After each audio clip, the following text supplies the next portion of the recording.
My name is Travis Andrade, and the short film is called Wesley. The film explores how a pervasive gun culture affects the kind of developing psychology of a 12, 13-year-old middle-class American boy. It's just, it's something that I've thought about for a very long time, just the subject in general of gun culture, particularly how it affects youth. And having grown up in a couple of different regions of the country, I just have been exposed to different elements of it, and was interested in sort of writing and directing a short film and telling a story that was just as, as honest as could be, in terms of what kids today are kind of experiencing and what they're going through in schools and how that situation has kind of changed over the last 20, 30 years.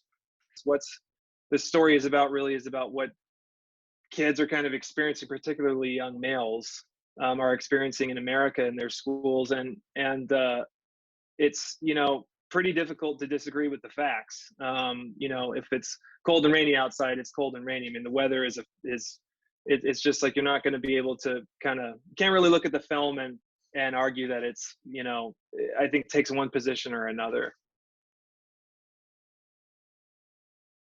Film was filmed in the San Fernando Valley, primarily a couple of different areas. We filmed at a middle school, kind of near the Burbank area, and we were sort of all around San Fernando Valley, just trying to get the maximum we could out of our production value. It was a small crew, and didn't have a lot to work with, so kind of a labor of love sort of film, sort of project, and as I think a lot of short films are. And how did you find the actors? Did you know them? Yeah, we did a number of casting calls. I mean, we had reached out to some agencies and management companies and stuff, and kind of sent out some details about the film and requested that we see a few different people. But for the boy who plays Wesley, Jacob Sandler, he had a small role in a film called Ad Astra with Brad Pitt. He played like a young Brad Pitt. And I think actually most of his role was cut out of the film for time. I mean, he's in like a couple of scenes, I think. But I was blown away by him. I met him on the first day of casting. And we casted for a good probably 7 or 8 days total, various meetings and stuff. And which I think is a long period of time for a short film. We were lucky in that respect. But the subject matter is so serious and it's topical, and I just wanted to make sure I had never worked with a child actor before. I wanted to make sure I could work with a kid who would be able to kind of wrap his head around what we were trying to do. And I was very lucky in meeting Jacob the first day. In fact, after that, it was kind of like, it's like, as cliche as it sounds, it's one of those sort of instantly kind of things. Right after that, it was just a matter of, does this other actor measure up to Jacob's meeting? And that went so well. So once I had him, I kind of gained a lot of confidence in the cast in general. It was sort of just and the Blake character is played by Jonathan Irwin, is kind of this troubled teen character. I met, I think, on the last day of casting, so I was very lucky to meet these guys, and they brought a level of kind of seriousness and sort of reverence for the subject matter to the film every day, and they were just gave 110%. So it's very lucky in that respect.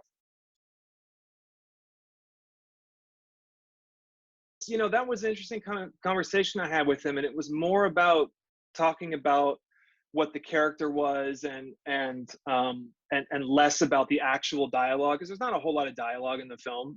It's much more of an atmospheric kind of piece. But when I was speaking with Jonathan about the Blake character, is we kind of really were looking at sort of tropes and stereotypes that we see out there in the media, something a kid would sort of absorb from things he's hearing from adults in his school and his at home.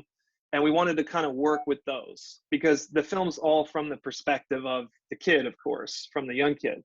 And so we kind of wanted to work with those, and he was able to do it really well. It was a kind of like finding that balance, not being too much, but at the same time, being true to what we kind of sort of what we see out there, or how the media portrays anyway these individuals. It was 4.5 days, yeah, which is quite good for a short film. I mean, I've got a cinematographer friend of mine had just shot a feature film in 17 days. If you can imagine that. So, you know, it's kind of like the old school approach. I just had a little bit more time, which was really nice. And, you know, I like to just do a few takes per setup and not, you know, wear the actors down too much. And it was the time we had in preparation and talking about the subject matter and stuff, which I think really helped. Because when we came to set, it just felt like things were really, you know, kind of locking in and working well. California originally. I'm a California native, but I've kind of lived all over the place. I'm based in LA now, but when I was a teen, my family moved to Memphis, Tennessee for my father's work. And I went to high school there. I went to university in the Nashville area. And afterward, I started working in production there in music videos, actually. At that time, they were shooting a lot, not just country music videos, pop music videos, electronic. There was just a lot of stuff going on. This was like in 2003. And the budgets too at that time for those music videos was they were huge. It was much different deal than today. And it was kind of a great place to start. And I was always kind of keen on shooting my own stuff. And so having that exposure was essential, was extremely beneficial for me at the time, but kind of knew I wanted to come back to California, come to LA, went to film school after I graduated from college, came out here, went to film school, and started working right away, you know, as in camera department. Namely, my focus at the time was kind of more of cinematography and kind of that path. And a few years went by, I started shooting some music videos, and long story short, I moved to New York, lived there for 4 years, lived in Brooklyn, lived in Greenpoint, Williamsburg, and did a lot of the 6th floor walk-ups, like lugging gear and stuff up. It's not super filmmaker friendly city, but of course iconic because there's so many different things you can do. But shot a lot of stuff like music videos and branded content, commercials, worked on stuff like that. And that kind of led me back to LA. I started working with more people out here, kind of remote, you know, at a distance. And it was like, all right, it's time to come back to California. So I've been in LA now since moved back in 2016, and very happy here. So, you know, I think the most important thing was hopefully there are the Southern California elements. I think you see some palm trees and you see stuff, you can see kind of the texture of the hills. It's, you know, even the color of the dirt, it just looks very Southern California. But I was trying to give it this kind of anywhere town America. And hopefully we accomplished that. Just kind of the suburban sprawl. There's a couple of, you know, drone shots we did. Feature films in development. One of them is hopefully a feature film that kind of deals in this subject matter, but doesn't really have much to do with the plot itself. And I anticipate that that's going to be a long journey in getting financing, but that's all right. My other stuff is I'm also really into genre stuff. I've been writing, you know, kind of Hitchcockian type psychological thrillers for long time, many years, and hope to get something off the ground there.